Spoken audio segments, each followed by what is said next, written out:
Coming up on KCCI 8 News Close-Up, the 2025 Iowa State Fair is coming to an end. The work behind the scenes to put on Iowa's biggest event. Plus, an opportunity for Iowans in higher education, a new scholarship over at DMACC with a family connection to the school's president. And beyond corn dogs and contests, candidates running for office are hoping to mingle with voters at the state fair. We check in with voters on what they're looking for. This is Iowa's news leader. This is KCCI 8 News Close Up. Good morning and thank you so much for joining us for KCCI 8 News Close Up. I'm Nicole Tam. Today wraps up the 2025 Iowa State Fair. It's a place filled with fun and tradition for 11 days. This year, a lot of contestants earned their blue ribbons in contests. Fairgoers got to try dozens of new food and drinks. Unique sights, of course, between parades and performances fill the grand concourse throughout the fair. It's a way for Iowans and visitors to celebrate a staple event here in our community. Planning for this event is a year-long effort. We stopped by the fairgrounds for a one-on-one conversation with Fair CEO Jeremy Parsons. The Iowa State Fair is the best time of year here at the fairgrounds, and of course there's a lot of work behind the scenes to make this happen. Here with me today is Jeremy Parsons, who's the CEO of the Iowa State Fair. Thank you so much for sitting down with us. Hey, good to be with you today. And of course the fair is like a marathon. It runs, and the planning aspect is more of a long-term thing. How are you feeling with just how this year's fair is looking? You know, we talk about the fact that the fair is like one long day with brief periods of darkness, right? So, it's just been a tremendous run, and obviously it's a year-long process for us. Definitely a marathon, not a sprint. It's your second fair under your leadership. What does that look like? Anything new? We of course have new rules, but just is it aligned with the vision that you're going for? Yeah, I think really for me, since my time here at the Iowa State Fair, we've really tried to focus on the fairgoer and really improving that fairgoer experience. So you saw that this year with Shivers Plaza, the introduction of Shivers Plaza, or the new entrance at Gate 13 to cut down the lines on the west side of the fairgrounds. More shade structures, more picnic tables, a fully accessible playground and fun forest. Just little things we can do to make the experience better when people come here to the fair. Yeah, early on you've told reporters that security and improving those things was one of your priorities. As we see here, you're improving accessibility as well. Is it kind of aligned with what you're going for here? It really is all related back to giving that fairgoer the best experience possible. And when you really get into it, it's about safety. If you and your family don't feel safe somewhere, you're just not going to go. And so that's why safety is the #1 priority for us here. And again, ways that we can improve accessibility around the fairgrounds makes it easier for people to get around. Improving our camera system and our public address systems make it easier for us to keep you safe. Just all the initiatives we're always trying to do to just improve that guest experience. I know we're just wrapping up another year of the fair, but looking ahead to next year, are you thinking of anything already? I think it's a process will continue. This is a 400-acre property. We've been doing this for 171 years, and so we're just always looking for what can we do to kind of take that next step from the fairgoer experience. And so, future plans are always involved. There's always future planning going on about improved facilities as we continue to work through our barn renovation project. But really, again, it's just continuing to make the Iowa State Fair even greater. I know there's so many people behind the scenes working on it besides yourself and working with so many departments to make this fair happen. What is something that you are looking forward to changing or doing in the coming years that you hope to do during your time here? Yeah, we just really want to continue, I think, to improve really our agriculture education here at the fair. Obviously, the cornerstone of what we do is agriculture. People come to the fair to enjoy the animals, to learn about Iowa agriculture, but yet Iowans are less and less directly connected to the farm. And so we've got some exciting plans for a brand new ag education facility that we'll be constructing in the next 2 to 3 years probably to continue to tell that story of Iowa agriculture. And of course the fairgrounds itself is so iconic that Iowans and people beyond want to host their events here. What's that like beyond the fair itself, being the place where people desire to plan an event here? The Iowa State Fairgrounds really has 2 roles besides the fair. One is, we host more than 200 events here. Events like the Good Guys Car Show. Previous years we've hosted the National Junior High Rodeo Finals, World Pork Expo, some major events, but yet we also host weddings, quinceañeras, small local events as well. So that's part of our mission when the fair is not going on. The other mission really is being a good neighbor here on the east side of Des Moines. Most people don't realize that outside of a few major events, the fairgrounds is open every day from dawn to dusk. It's a park.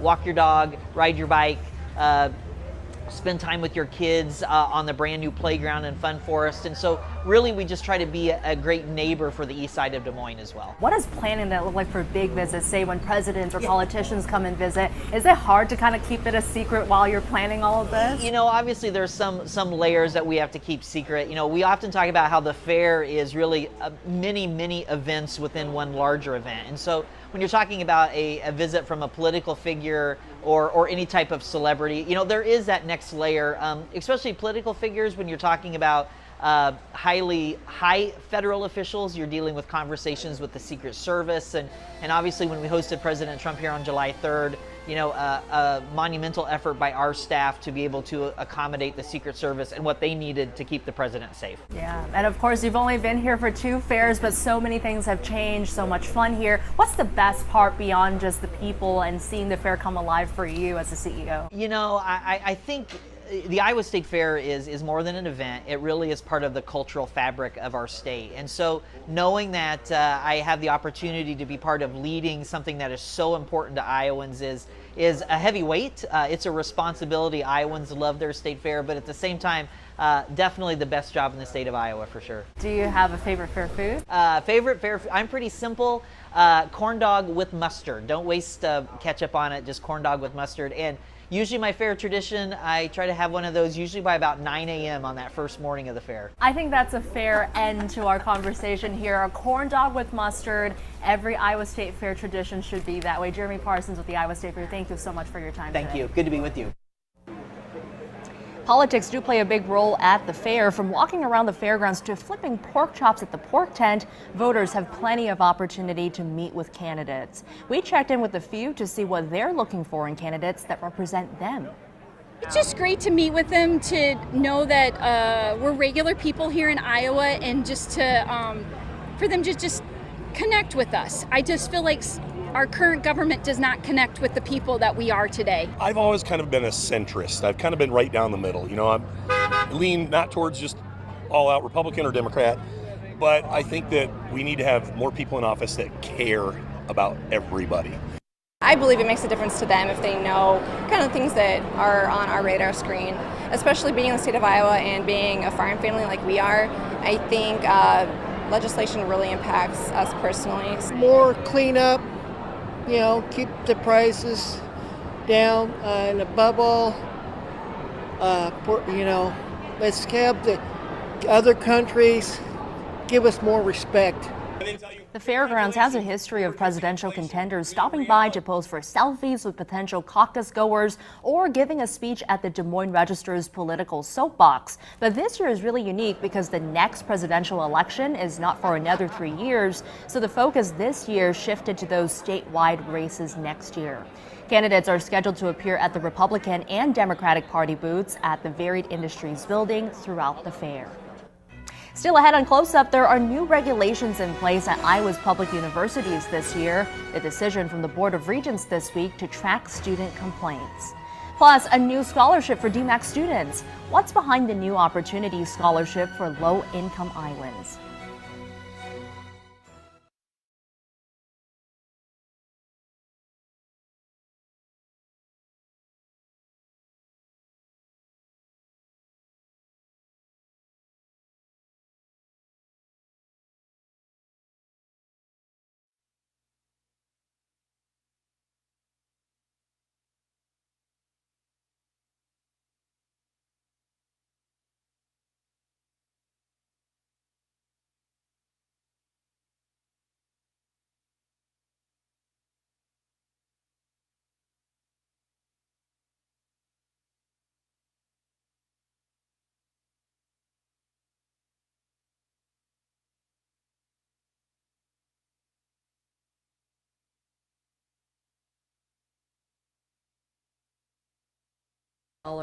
Okay. And then my sister put in an additional 5,000 because she wanted to be a.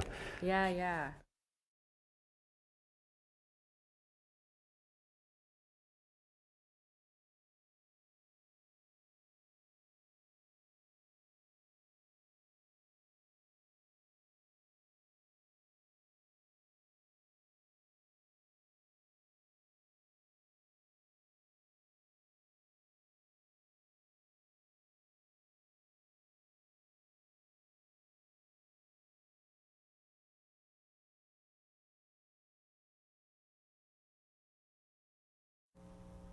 Iowa's public universities will all start classes on August 25th. All of them are under a new policy that's related to what's taught in classes and how students are graded. KCCI's investigative reporter Suzanne Banky explains a new decision this week by the Board of Regents. Wednesday's Iowa Board of Regents meeting focused primarily on new policies for academic freedom and student notification of course content. Then, Regent David Barker introduced an amendment at the meeting. Students shall have access to a clear, confidential, and timely process to report concerns that instruction is not meeting these standards. Institutions must investigate complaints promptly, report complaints to the board, and take corrective action when warranted. A 25-minute discussion ensued. Barker says recent videos show there's a culture on campuses to subvert some policies. Because of this, I think it's understandable that many students do not trust the current complaint process, and so we should develop a new one. Regent Christine Hensley, the former Des Moines City Councilwoman, asked about an independent ombudsman.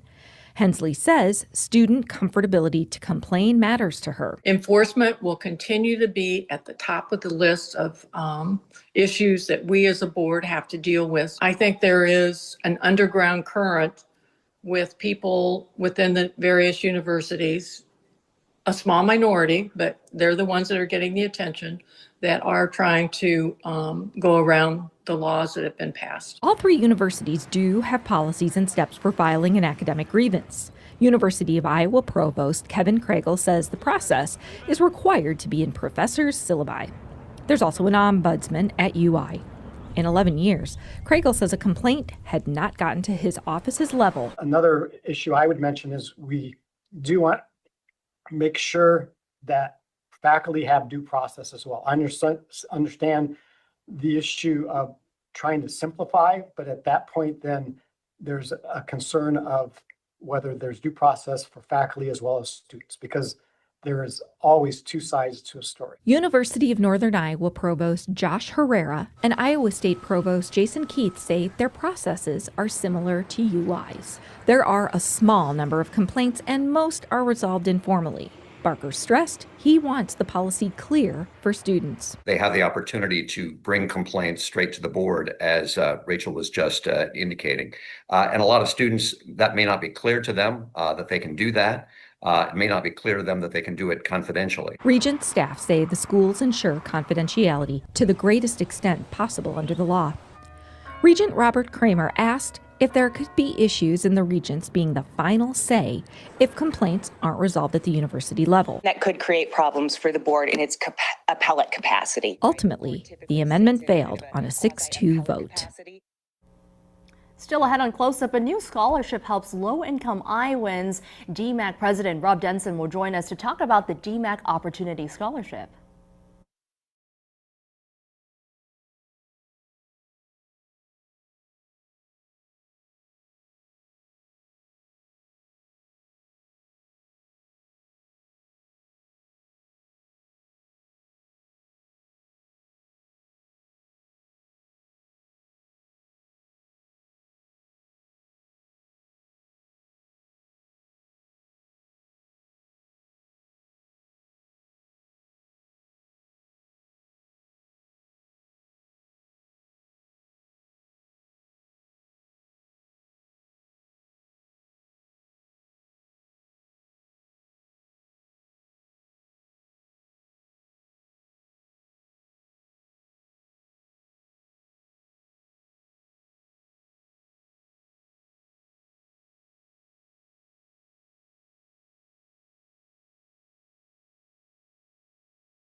My mom died last year just before her 99th birthday, but not before she set up a scholarship fund for low-income students at DMACC, helping those students who just needed a little more support to finish to get through. That's DMACC President Rob Denson announcing a new scholarship at the Iowa State Fair. It's known as the DMACC Opportunities Scholarship. As Rob mentioned, mom is a big role with that, and we'll get to that in just a second. But here with me this morning is Rob Denson himself, president of DMACC. Thank you so much for being here with us this morning. Well, thank you for bringing me here on this important occasion. Yeah. Thank you. Real quickly, just talk about for our viewers what the scholarship does. We know it's low-income Iowans who are highly motivated. So DMACC serves about 47,000 credit and non-credit students every year. 55% of our students are the first member of their family going to college. 35% of our students are low income.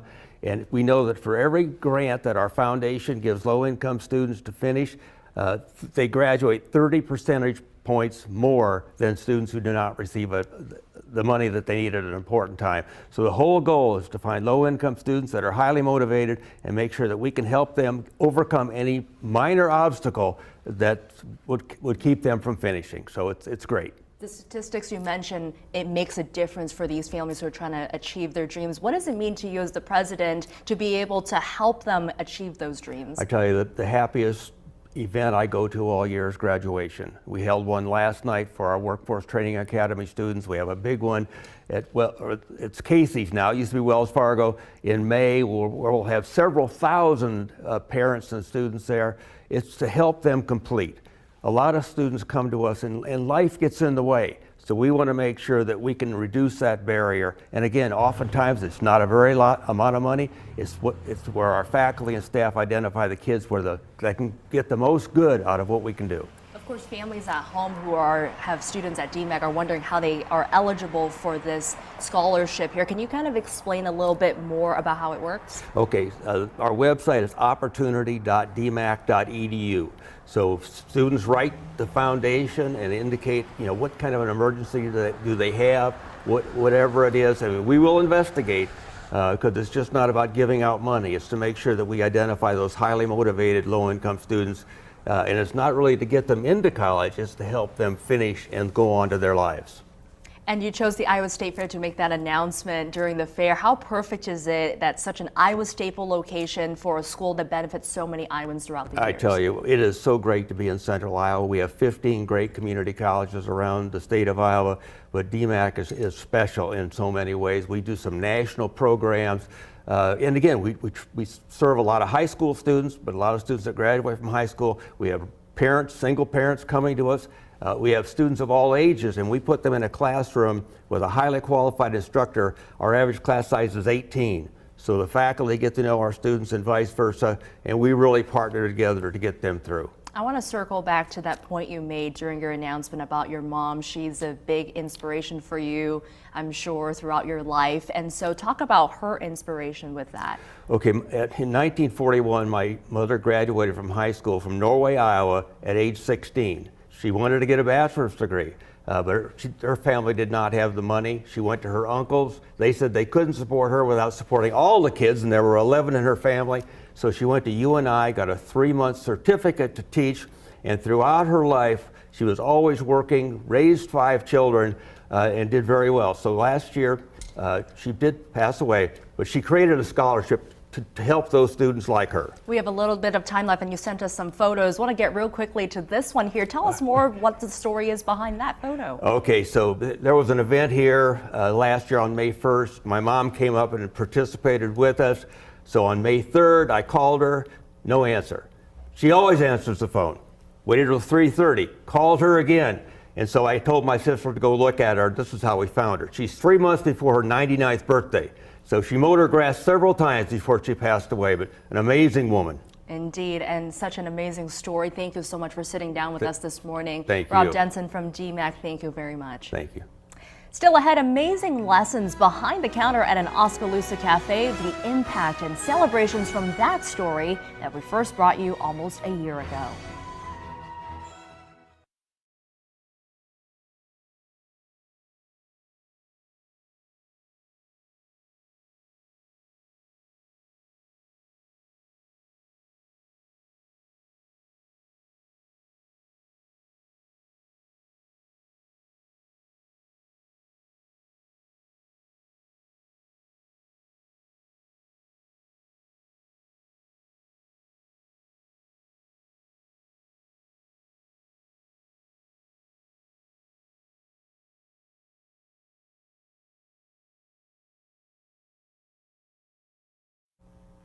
Welcome back to Close Up. We here at KCCI are proud of our team of talented journalists sharing stories that matter to Iowans. This morning, we'd like to take a moment to celebrate our colleague and friend Eric Hansen, who won his 6th National Mural Award. The photos you're seeing here, Eric shared them with us from his previous wins. The award this year was for excellence in writing, showcasing his gift in storytelling from 2 stories. One of those stories is about a cafe in Oskaloosa that's more than a place to work for students.